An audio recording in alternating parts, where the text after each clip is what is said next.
word of the week is cry it out. Now, you've probably heard the term cry it out used a million times, and it refers to a specific sleep training technique which is cry-based. And I'm not about to impose any judgment on any sleep training technique, because I think that's entirely up to families to decide what they feel comfortable doing with their children. I'm just going to explain to you what the term cried out means. So when you're talking about sleep training, you're probably talking about helping your baby learn to go to sleep independently, or in other words, to self-settle.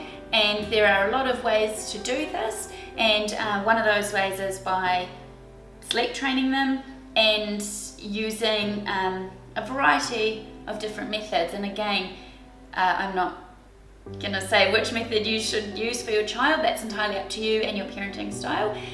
One of the methods that is available out there in the wide world of the internet is called Cry It Out. And this method was developed a long time ago, and it was for a long time one of the only sleep training methods available.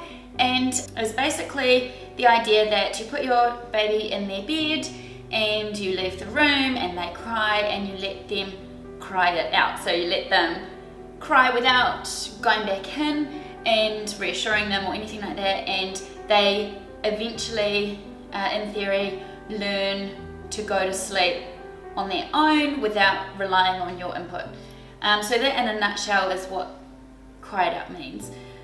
We as a company don't use the cry it out method as such, because we believe in a more holistic view of your baby's sleep, and we know that sometimes improving night sleep isn't about sleep training. It might be just making some changes to your baby's daytime routine or making some changes to their sleep environment. If we do encounter families who need to sleep train or work towards self-settling, we've got a lot of different methods that range from very, very gentle and hands-on to a bit more hands-off, but don't include leaving your child screaming in a room all night, which I suppose is the premise of the Cry It Out method. If you're interested in finding out more about our methods or learning how to help your baby to self-settling without Cry It Out sleep training, have a look at the other articles and free resources on our website. And we've got a lot more videos around this topic on our YouTube channel.